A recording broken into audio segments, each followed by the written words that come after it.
তো আমি দেখেছিলাম যখন শুরু করেছিলাম প্রচুর গালাগাল দিয়েছে আমাকে টিউটোপিয়া করার জন্য। স্কুলে ঢুকতে দেওয়া হতো না আমাদের। তখন মনে হয়েছিল একটা সময় কেন যে করতে এলাম। ভেবেছিলাম যে সবাই বোধহয় আমাকে মাথায় তুলে রাখবে। বাংলা মিডিয়ামে তো আমার কোনো কম্পিটিশন আমি মনেই করি না।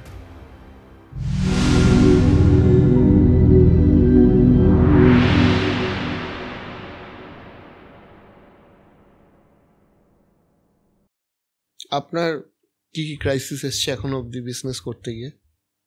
সব রকম ক্রাইসিস। সবার আগে তো টাকা নেই। আমরা অত্যন্ত ছাপোষা নিম্ন মধ্যবিত্ত পরিবারের মানুষ, স্বাভাবিক টাকা নেই। তা ওটা তো সবচেয়ে বড় ক্রাইসিস এসছে। তারপরে না সবচেয়ে বড় ক্রাইসিস যেটা বলবো সেটা হচ্ছে টিউটোপিয়া করার পর আমি যেটা ফেস করেছিলাম। কারণ আমি যে ব্যবসাটা করতাম আগে, অ্যানিমেশন তৈরি করতাম, সেটাই কিন্তু কেউ আমি চিনতো না। আমি চুপচাপ অ্যানিমেশন করতাম আর ওই নিকলোডিয়ান, কার্টুন নেটওয়ার্ক, পোগো কতগুলো বাছাই করা চ্যানেলে চলে যেত, প্রোগ্রামটা দেখতো, আমার কাছে টাকা চলে আসতো, শেষ। আর আমার অফিসের যে মানুষজন ওই কজনই আমায় চিনত। টিউটোপিয়া করার পর কি হয়েছে, আমাকে সামনে আসতে হয়েছে, বিভিন্ন সেমিনারে যেতে হয়েছে, এই যেমন পডকাস্ট করছি, এরকম কিছু অনুষ্ঠানে আসতে হয়েছে।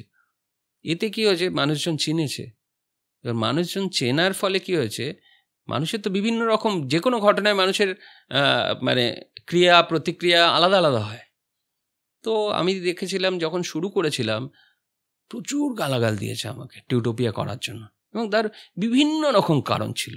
বিভিন্ন লোক, প্রাইভেট টিউটাররা ভাবলো বোধহয় আমাদের ব্যবসা খেয়ে নিতে এসছে। খুব রিজনেবল, কোনো অন্যায় বলছে না। স্কুল টিচাররা খুব রেগে গেল, কেন জানি না। স্কুলে ঢুকতে দেওয়া হতো না আমাদের, যে আমরা প্রচার করব, ঢুকতে দেওয়া হতো না। তো বিভিন্ন ধরনের যেগুলো ভাবিনি, ভেবেছিলাম যে বাংলা মিডিয়ামে ছেলেমেয়েদের জন্য কিছু নেই, আমি এত সুন্দর করে একটা জিনিস বানাবো এবং যুগোপযোগী একটা জিনিস বানাবো, সবাই বোধহয় আমাকে মাথায় তুলে রাখবে। আর আপনি যা ভাববেন তার ঠিক উল্টোটা যখন হবে, তখন আমার এর থেকে বড় ক্রাইসিস লাইফে আর কিছু হয় না। তখন মনে হয়েছিল একটা সময় কেন যে করতে এলাম। আমার লাইফের আমি 50 বছর অবধি যত রোজগার করেছিলাম আমি সবটাই টিউটোপিয়া লাগিয়ে দিয়েছি। তার কারণ বললাম না, কোভিডে ভাবছিলাম মরেই যাব, তা আমি পয়সা দিয়ে করবোটা কি, তাহলে কিছু একটা ভালো কিছু করি, বেঁচে গেলেও ভালো কিছুর মধ্যে থাকবো, আর মরে গেলে ঠিক আছে, জায়গা মতো ইনভেস্টমেন্ট হলো। পরে মনে হচ্ছিল বেঁচে গেলাম যখন, তখন ভাবলাম কি তো বড় ভুল করে ফেললাম। এত কিছু তো ভাবিনি রে বাবা। আমি ভেবেছি যে একটা ভালো জিনিস তৈরি করব, সবাই মাথায় তুলে রাখবে আমাকে, সবাই সাধুবাদ দেবে, কিন্তু ব্যাপারটা কিন্তু বাস্তবে সেটা হয়নি। তারপর সময় লেগেছে, যারা ভুল বুঝেছিল আস্তে আস্তে অনেকেই এখন আমাদের অ্যাকসেপ্ট করেছে বললে ভুল হবে। শুধু আমাদের কিন্তু এমন এমন ফিডব্যাক আছে যেগুলো যদি আমি সামনে নিয়ে আসি, আমি অ্যাকচুয়ালি না ওটা আমার কোথাও একটা খারাপ লাগে। আমাদের যেমন প্রচুর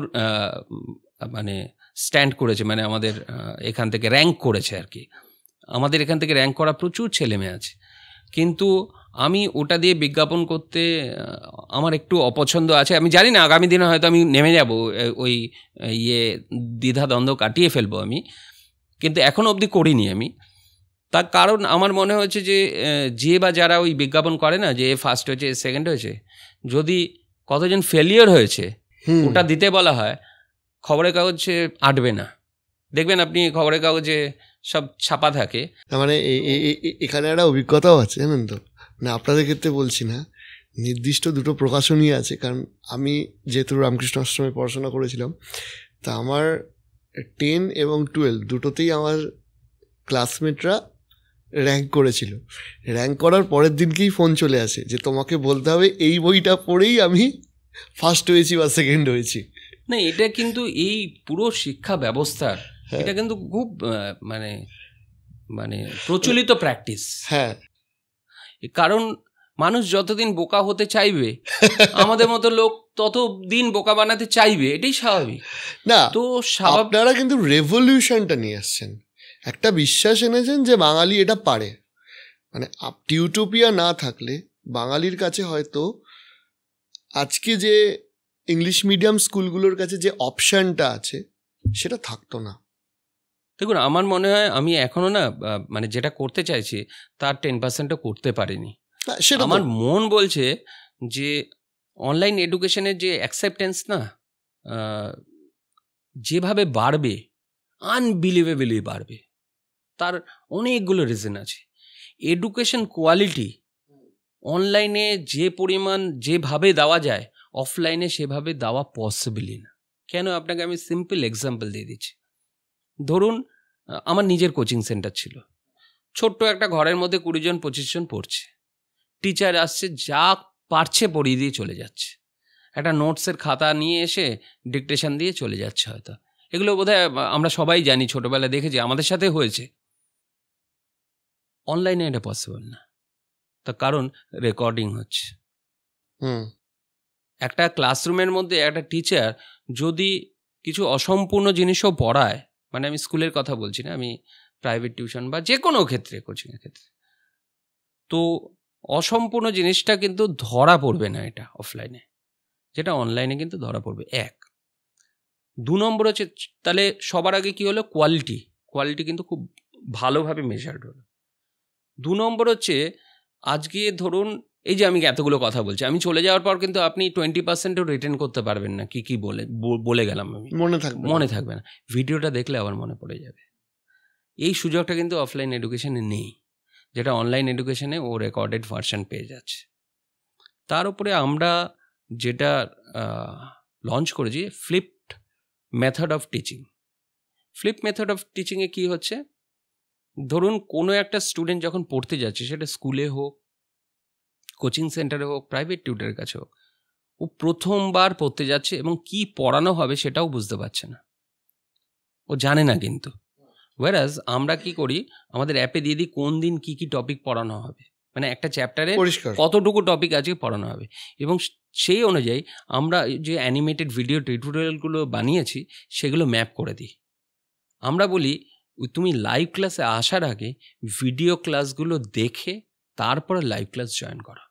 এতে সুবিধা কী হচ্ছে, যখন ভিডিও ক্লাসগুলো দেখবে, ওর সাথে দুটো জিনিসই হতে পারে, কিছু জিনিস ও বুঝবে, কিছু জিনিস ও বুঝবে না। যেটা বুঝবে সেটা ওর নলেজ, যেটা বুঝবে না সেটা ওর ডাউট। তার মানে নলেজ অ্যান্ড ডাউট নিয়ে লাইভ ক্লাসে জয়েন করতে পারছে।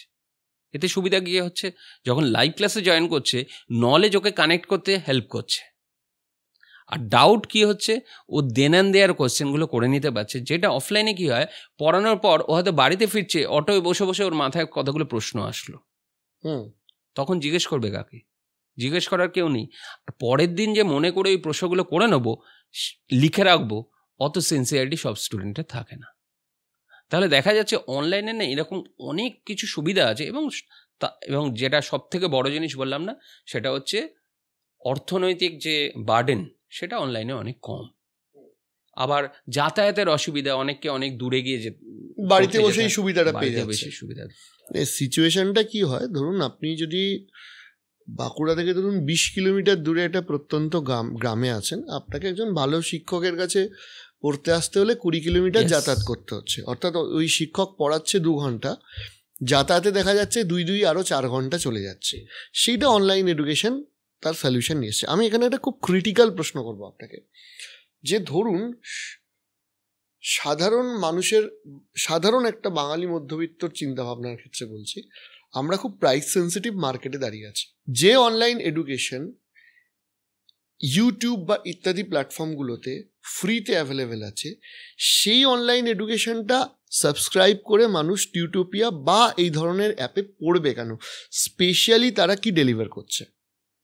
দেখুন, ইউটিউবে যেটা আছে ওটা একটা সহায়ক জিনিস। তার কারণ ইউটিউবে না পুরো অর্গানাইজড ওয়েতে আপনি কিছু পাবেন না, মানে এটা দেখতে গিয়ে আবার অন্য কিছু চলে আসবে, ডিস্ট্রাকশন। হ্যাঁ, আর সবচেয়ে বড় অর্গানাইজড ওয়েতে ইউটিউবে খুব কম জিনিস আছে। 1 2 নম্বর, আমরা যখন শুরু করেছিলাম না, আমরা ভেবেছিলাম ভালো ভিডিও বানাবো তাহলেই কাজ শেষ, ভিডিও দেখবে শিখে নেবে। কিন্তু পরবর্তীকালে আমি বুঝলাম যে পড়াশোনায় না কিছুটা হলেও কম্পালশন থাকতে হবে, মানে কিছুটা হলেও ওকে বাবা পড়ে নেড়ে বলে পড়াতে হবে।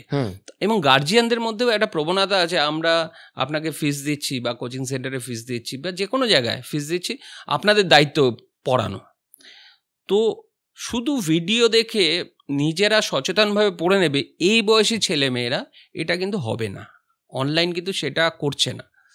যেমন আমাদের, আমি একটু আগেই বললাম, আমাদের লাইভ ক্লাসের আগের ভিডিও হচ্ছে ওগুলো। মানে তুমি লাইভ ক্লাসে আসার আগে ভিডিও দেখে উইথ নলেজ অ্যান্ড ডাউট এসো, যাতে তোমার যখন টিচারের সাথে সরাসরি তুমি পড়াশোনা করবে তখন তোমার বুঝতেও সুবিধা হয় এবং তুমি প্রশ্ন করতে পারো। এবং শুধু তাই না, প্রত্যেক দিন ক্লাসের শেষে আমাদের ক্লাস টেস্ট হয়, মানে ওই ক্লাসে যতটা পড়ানো হলো সে তার ওপর টেস্ট দিতে হয় ওকে। এবং 80% পর্যন্ত না পেলে ওকে কি হয়, আমাদের প্রত্যেকটা স্টুডেন্ট পিছু একটা করে মেন্টার আছে, সেই মেন্টাররা ফোন করে বলে তুমি আবার ভিডিও ক্লাসটা দেখো, আবার রেকর্ডেড লাইভ ক্লাসটা দেখো, দেখে আবার পরীক্ষা দাও। তাহলে এই যে কন্টিনিউয়াস একটা প্র্যাকটিসের মধ্যে দিয়ে রোজ পরীক্ষা দিয়ে করিয়ে দিয়ে নিয়ে যাওয়া, এটা অফলাইনে কোনো শিক্ষকের পক্ষে সম্ভবই না, ইম্পসিবল ব্যাপার। তার পক্ষে ভিডিও বানানো, তারপরে এসে আবার সেই অনুযায়ী পড়ানো, তারপরে পরীক্ষা নেওয়া, তারপরে খাতা দেখা, এবং সেটা রেগুলার বেসিসে ইম্পসিবল ব্যাপার। এই ক্ষেত্রে আপনাদের সব থেকে বড় কম্পিটিটর কাকে মনে করেন? দেখুন, বাংলা মিডিয়ামে তো আমার কোনো কম্পিটিশান আমি মনেই করি না। আর টু বি ভেরি ফ্র্যাঙ্ক, আমার তো কারোর সাথে যুদ্ধ নেই, সুতরাং আমার কারোর কোনো কম্পিটিশান নেই। কেউ যদি আমার সাথে আরও ভালো করে তাহলে তো একই ইকোসিস্টেমে কন্ট্রিবিউট করবে। তো ওরকমভাবে আমি ঠিক ব্যাপারটা ভাবিনি, আর সত্যি কথা ভাবতে হয়নি বলে হয়তো ভাবিনি, কারণ নেই আমার এখন টু বি ভেরি ফ্র্যাঙ্ক কোনো কম্পিটিশান নেই।